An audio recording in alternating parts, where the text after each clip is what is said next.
Thank you. Okay, Sarah, I can just jump in and get us started, do a little intro and Sounds good. with the content if you're with that. Okay. In fact, Sarah and I went to college together at University of Miami and knew each other in college, and then by total coincidence, wound up in the same program in Charleston, like over a decade later. Okay, so what we are going to talk about today is anxiety disorders. I'm going to talk a little bit about just a very, very brief overview of anxiety, generally a couple of specific disorders.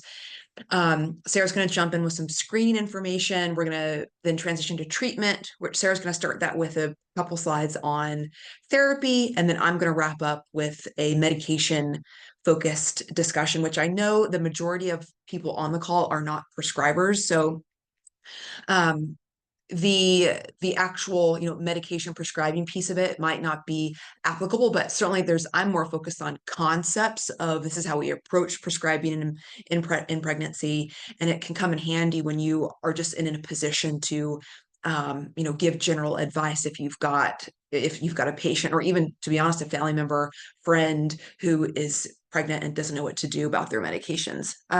Okay, so quickly, perinatal anxiety is very common. It's underdiagnosed, it's undertreated. I think anxiety symptoms are higher than this in pregnancy. I talk about kind of capital A and lowercase a anxiety, and essentially everybody has lowercase a anxiety in pregnancy. It's a very anxiety provoking time, as any of the OBs on the call can certainly attest to, or anybody who has had a baby themselves. And so I think this number is higher. Anxiety disorders, like meeting criteria for a specific disorder, like generalized anxiety disorder, OCD, social anxiety, so on and so forth, that's in the around 50%-ish range. Although I wouldn't be surprised if that's higher as well. Highly comorbid with depression, highly comorbid with insomnia. It's very important to be screened for all three of these. They influence one another, they worsen one another. Anxiety and insomnia during pregnancy are independent risk factors for postpartum depression. And so just more encouragement to be asking questions about all three. Common bedfellows. Okay. Risk factors for anxiety, these are probably not surprising. So, of course, a pre-existing anxiety disorder or a history of anxiety disorder, first pregnancy and or first child, prior negative childbirth, prior loss, of course, medically complicated pregnancy. So people who have medical comorbidities have significantly higher rates of all mental health complications, but anxiety in particular. Smoking increases risk, and then having a premature delivery, baby in the NICU. Like I said, all of this makes, I think, sense when you think about it.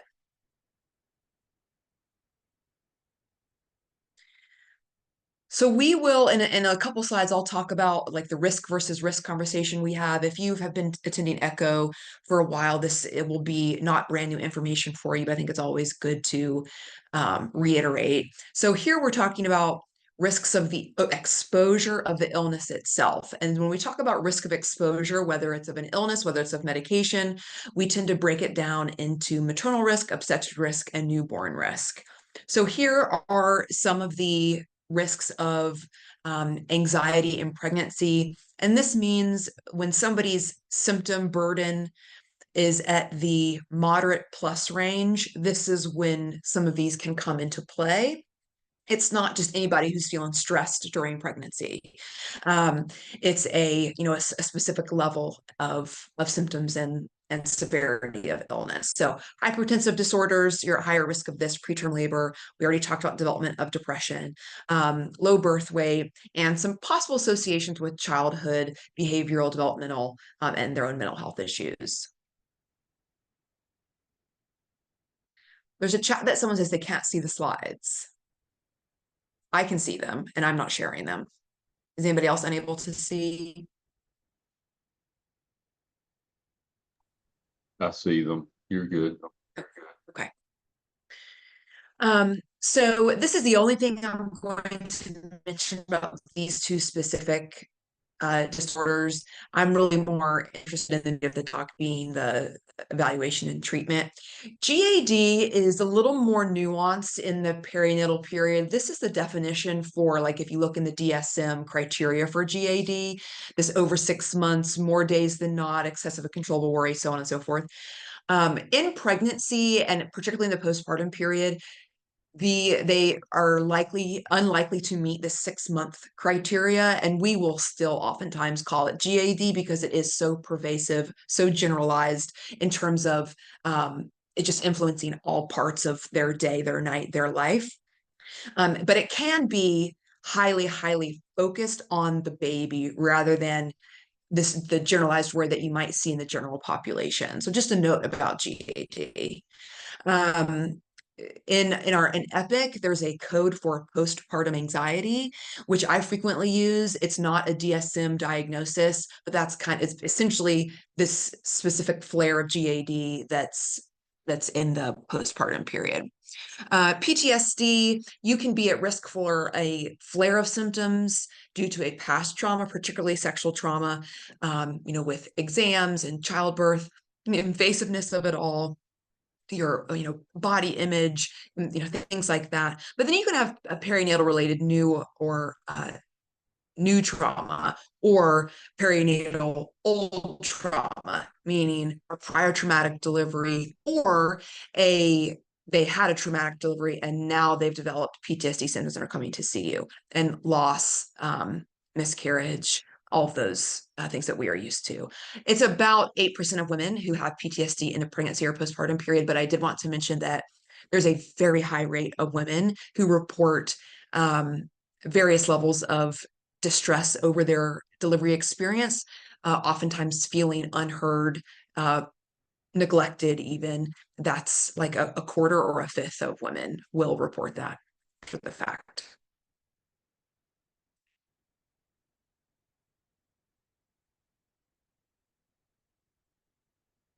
The one I did want to speak about a bit more is OCD, because this tends to be not discussed much, misunderstood, and sometimes misunderstood even for something much more serious like postpartum psychosis. And that's because of the types of thought content women can have when they have postpartum OCD. It's a lot more prevalent in the postpartum period as compared to the general population.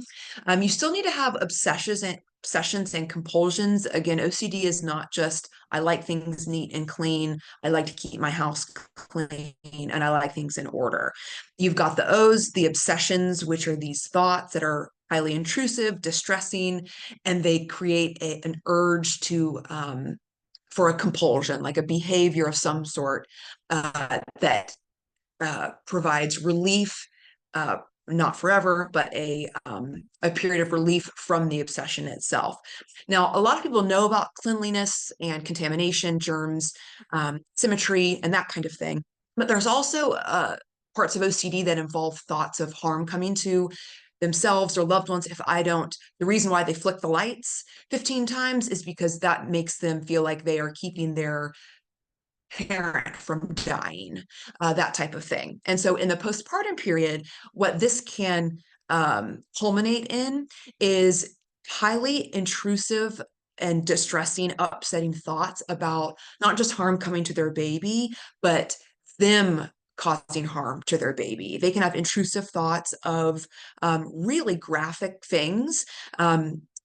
In terms of them actually, smothering their baby, throwing them out the window, throwing them down the stairs, things that I don't, with this broader audience, I don't want to get too graphic with it, but they can even have sexual thoughts towards their baby that are very upsetting and lead to them thinking they're unsafe.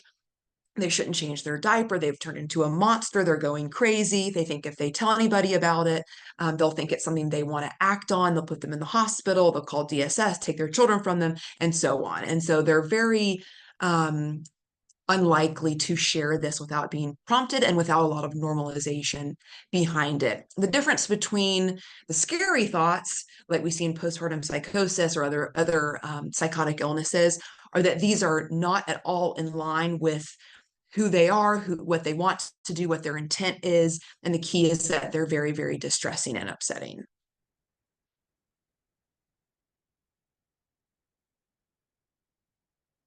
This is just a very quick graphic that shows essentially all moms and parents, I'm sure, but moms specifically, that's what we're talking about today, will report intrusive thoughts of harming their baby by accident, so tripping down the stairs, for instance. But a large amount, probably one that surprises a lot of people, will report intrusive thoughts about harming their baby on purpose. And this is just like an uncontrolled thought or image that is pushing its way into your mind. Now, having an intrusive thought does not mean OCD, but it can be a part of the broader picture of OCD.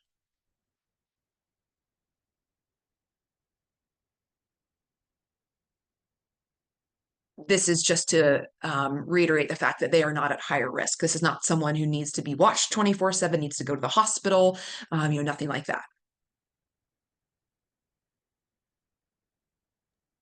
Okay, so I'm going to take over here All for a right. second. So let's talk about a little bit about screening. So there's a few measures here. So most of you are probably aware and familiar with ACOG's recommendations to screen at the initial prenatal visit, later in pregnancy, and at the postpartum visit using validated screening tools. I bolded that just because this is, we want to try, I know it's hard when there's a lot going on at these visits to fit these things in, but as much as possible, using a validated tool will be more helpful at assessing these things that Claire just talked about than just asking, are you anxious? That's certainly better than nothing. But if we can use one of these measures here, we can get a better clinical picture of what might be going on. So there's a few different options. For general anxiety, the GAD-7, which is listed here on the left, is a great option. It's called the GAD-7. It's not necessarily specific to GAD, although these are kind of the main symptoms of generalized anxiety disorder, but this is also just a good measure of general anxiety symptoms. And so we can use this for really most anxiety disorders, including OCD. It's not a measure of OCD, but it will kind of get at those anxiety-like symptoms that can then cue you to make a referral or assess a little bit further. So that's one option. There is also a 2-item version of the GAD-7, which is just those first 2 items. So if we're really short on time, there is that 2-item version. It takes 30 seconds to administer and score. So really quick and time efficient. When we're thinking about trauma symptoms, as Claire mentioned, this is something that's really prevalent in this population. And so assessing that separately can be helpful to get a little bit more of a nuanced clinical picture. So the primary care version of the PCL-5 over on the right is a 5-item, technically 6-item measure of trauma symptoms. So we can ask, have you ever experienced any of these traumatic events? If the answer is no, then no need to continue on to the next 5 items. If the answer is yes, then it's just a quick 5-item yes or no measure to get a sense of the severity of potential post-traumatic stress disorder. And just wanted to mention before moving on here that because we're ideally administering these at a few time points throughout the perinatal period, even if the patient doesn't respond at that first administration, they say, no, I haven't had a traumatic event, it's still important to include this measure later on because, we're talking about a 9-10 month period of time. A lot of things can happen in that time, childbirth being a really important one. And so continuing to assess for post-traumatic stress disorder symptoms will be really important.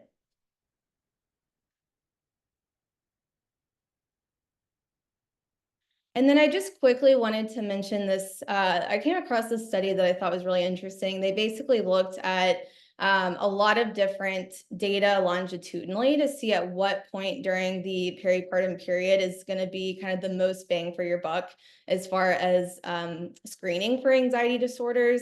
And what they found is that initial early in pregnancy visit is going to be certainly continue administering throughout pregnancy and postpartum, but that first visit is especially important at predicting either current or future development of anxiety disorders, and was also the most effective time point to figure out who actually wants treatment. So, the second part of screening is kind of having that conversation about referral and potentially engaging in and therapy or medication management. So this is not diagnostic by any means to give these assessment measures, but can give you a really helpful tool to kind of figure out where to send this patient if they do want or need additional care. Okay, so gonna transition a bit here to treatment of perinatal anxiety. I'll start with more on the therapy side of things. So cognitive behavioral therapy is the first line intervention for mild to moderate anxiety and depression as well. I mentioned that just because it is so highly comorbid with anxiety. There are a lot of different specific treatment protocols, CBT treatment protocols that can address anxiety and depression simultaneously. So a lot of great options there for that kind of transdiagnostic approach. And just a little bit of background on the data evidence for CBT for perinatal anxiety and depression is that a huge meta-analysis found that it reduces anxiety at the post-treatment, so at the end of treatment, and sustains those effects up to 12 months later, so up to a year later. So that's pretty promising. Definitely can get somebody through that perinatal period and potentially most of the way through that postpartum year. So that's important to know. This is a really effective treatment for individuals. I wanted to mention here at the bottom, this kind of speaks to something Claire mentioned before. When we're thinking about perinatal anxiety, whether it's in the context of CBT or otherwise, it's really important for you as a provider and for your patient to understand what is normal and what is not normal anxiety. As Claire mentioned, most of these folks are going to have some level of anxiety. That's something that we can expect, but we don't want to necessarily over pathologize that unless there is something there that we're concerned about as far as kind of getting in the way of the person's daily functioning, ability to be a parent, and all of that stuff. So what we're really looking for is clinically significant distress and functional impairment. So functional impairment meaning they're not able to do the things that they need or want to do in their life. So I provided a few examples. I'm not going to go through all of them just for time, but an example of a normal, I'm sure you're all familiar with this from working with this population, but an example of a normal kind of anxiety thought is just having fleeting thoughts about potential harm coming to the baby, whether it's I'm doing this or somebody else is doing this. It's not necessarily cause for concern if that thought pops up, but if it's persistent, if they're not able to disengage from it, it's extremely distressing, causing a lot of interference in their ability to take care of the baby or to do the things that they want to be doing throughout their day. That is where it kind of moves then into the realm of potentially problematic. And so quickly to go through a little bit of kind of orientation to CBT, there's a lot of different approaches that we can take within the CBT umbrella. It's a fairly large umbrella, but kind of at the core of any CBT manual or approach is going to be what you see on the left side, that CBT triangle, which basically we're just trying to help the patient understand how their thoughts, their physical sensations, and their behaviors, their actions, what they're doing is contributing to their emotional experience and kind of contributing to one another. So you can see it's a bi-directional process. What I do affects how I think, how I feel affects what I do, and so on. And so the number one thing that we do in any CBT protocol is we provide this psychoeducation to help the individual understand those relationships and how what we do affects how we feel and et cetera. For anxiety in particular, the really, sorry, I wasn't finished. The really main component of what we're doing when we're treating anxiety with CBT is exposure therapy. So we're really focusing on the behavior part of that triangle. And the reason for that is because when we think of the purpose of anxiety, it's to make sure that we're safe, that we're alive, that we can continue on to the next thing. That's kind of the evolutionary basis of anxiety. And so what anxiety tells people to do is to avoid danger. And so when those kind of false alarm bells kick in, when there's not an actual danger, that's where anxiety can take over and can prevent people from doing things that they want to do out of fear. And so that's the process that we are really trying to target with CBT. So there's multiple different specific kind of nuanced ways of doing exposure based on what the individual anxiety disorder is or their particular presentation. So for OCD, we're talking exposure and response prevention. For PTSD, we're talking prolonged exposure, cognitive processing therapy, interoceptive exposure for panic disorder. So just know there's a little bit of a nuance to that, but at the core is exposure is really what we're doing here.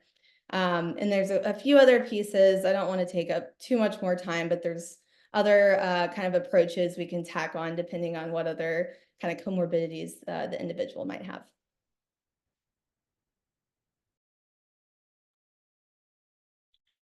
Yeah, I definitely don't want the message from this to be that therapy is the less utilized modality. Certainly, we have almost all of our patients are interested in therapy of some sort and are in therapy with our therapy providers. So it's a hugely utilized and necessary part of the field. I have a patient at 1 o'clock, so I'm going to try to get through these slides in 10 minutes. So I know we usually hold questions for the end, but if there's any simple questions I can ask for any of the providers in the group, I want to leave just a minute or two at the end for that before Sara moves on with her case. If that's okay with you, Rachel. So quickly, one of our biggest tenets, if not our biggest tenet, is that there is no such thing as a non-exposure. Many patients and doctors will default to the mindset of you should only take it if you really need it because it's an exposure to the baby, and pregnant women will feel like they can suffer through whatever's happening because it means they're protecting their baby from an exposure, which might mean harm. And then this mindset like triply, quadruply applies to psychiatric medications. Like the quote, if you need it part seems to apply far less to depression than it does to diabetes, for instance. When in reality, both medication and the illness are exposures and both come with potential risks. What we do is weigh these sets of risks to determine the best treatment plan. And so we focus on risk versus risk rather than risk versus benefit. The second thought that a lot of people have is, okay, I understand, I'll take it, but only if it's a really small dose. And you also want to avoid this mindset because it can set up a patient for a double exposure. So if they're taking a medication, but still having inadequately treated or an untreated illness, then you're exposing to both.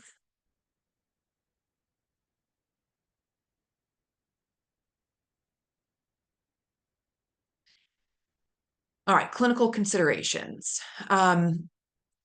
What's most likely to work? Put simply, what is the medication indicated for their presentation or illness? Have they been on something before that was effective? Are they currently taking something that's effective? I know this seems painfully simple, but almost every week we see providers who make decisions that are not following this concept. So it's the sort of the encouragement and the reassurance to not be so distracted by your patient's pregnancy that you can't devise a plan. Think of the plan first and then put it in the context of pregnancy and ask yourself if it needs to be adjusted. Most of the time, it does not. Data is important, but it can't be our only guiding factor just because of the history of clinical research and drug trials. And I won't get into all of it, but it just can't be our only guiding factors. And we know that half of pregnancies are not planned. And so quickly what happens is that the medications that are most commonly prescribed, say Zoloft, in the general population will have the most observational data. That data appears reassuring. Then it's used more specifically in the perinatal population, which allows for more data, and so on. So this is how Zoloft became the go-to medication, even though there's nothing special about it from a safety perspective. It's not actually a go-to medication. So in summary, safety profile is one piece of the decision-making process. It's important, but if the medication with the most data isn't clinically efficacious, then it's not a good option. I do want to highlight patient preference here as well, because I found this to be a very powerful aspect of treatment. If someone has it in their mind that a certain medication will not work for them or has not worked for them, even though as a provider, you know it wasn't an adequate trial, just leave it. They probably aren't going to take it anyways. They're not going to think that it's effective, and you'll wind up with a self-fulfilling prophecy and an additional exposure for no reason. So if it's a simple matter of a misunderstanding and some psychoeducation can help. That's one thing, but if they're, we don't need to be rigid about it. A lot of people say, well, my friend took this and she really liked it, so that's what I want to take. Fine. We had a patient who was convinced that somebody they knew who had killed their whole family, they were on Zoloft, and so they were never going to take Zoloft. Fine. I'm not going to argue with that. Just go on to the next. All right, next slide.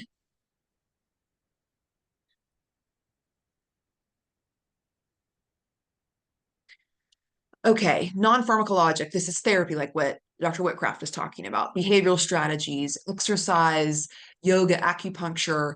All this is shown to have some really decent data in treating perinatal mood and anxiety disorders, anxiety and depression specifically. I'm not going to, again, I'm not speaking about this at length, but it doesn't mean it's not very important and very effective.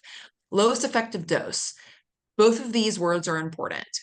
If someone's symptom level requires medication management, there's no point in messing around at lower doses while their illness continues on. So we're remembering the avoidance of a double exposure here. If they're taking it, get to a therapeutic dose that's most likely to help them. Polypharmacy.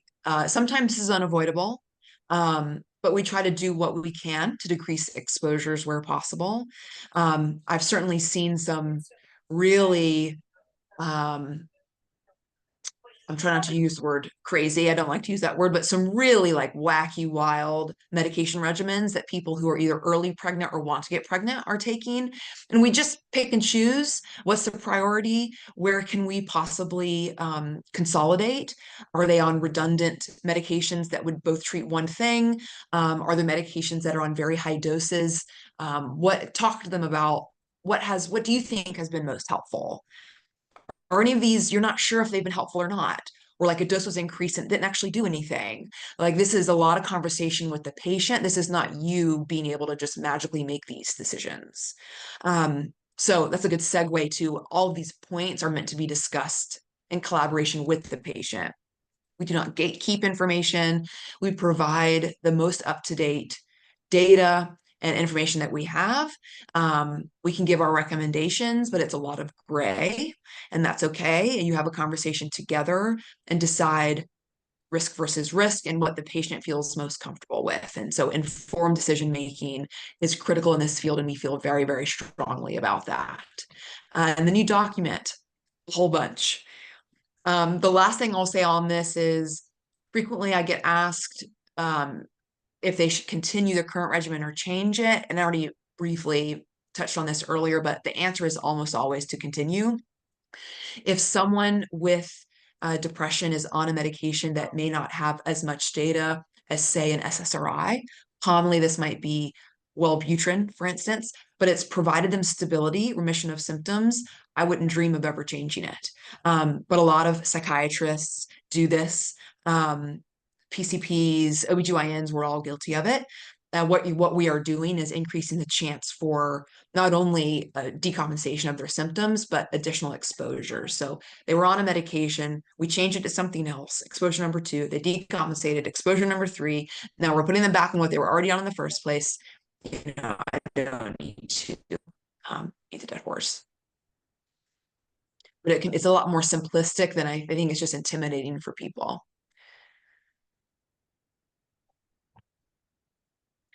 All right, I included a few things that we see fairly commonly still. Oftentimes patients will come in their second trimester or even their third trimester, and they're doing terribly because their prescriber said, pregnant, I'm scared of you now. You need to stop all your medications immediately. And they don't have a backup plan. They don't have any sort of discussion over it. They just say, I can't prescribe it anymore. That happens a startling amount. But they take the initiative of starting a medication, which is awesome, but then never increase it. A lot of times this is Lexapro 5 milligrams, Zoloft 25 milligrams. Those doses are unlikely to help someone with moderate to severe symptoms, a full-sized adult. And so starting it and titrating it. And people come and they've been on Zoloft 25 for 4 months, and they're like, I don't feel any, and we say, let's increase to 50. Already talked about this a few times. So changing someone to Zoloft because they think pregnant people have to be on Zoloft from a medication that's otherwise working and doing well. And then this is less common now than even a few years ago, but you still see it from time to time.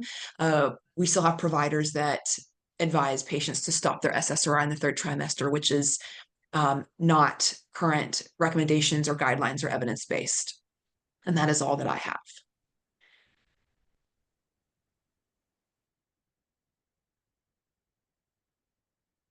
Here's just a helpful resource website and phone number if anybody wants to take a picture for their moms.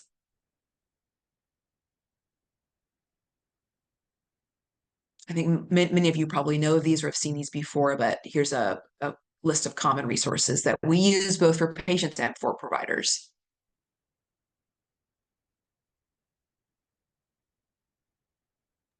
Thank you. 1 second, everyone, please.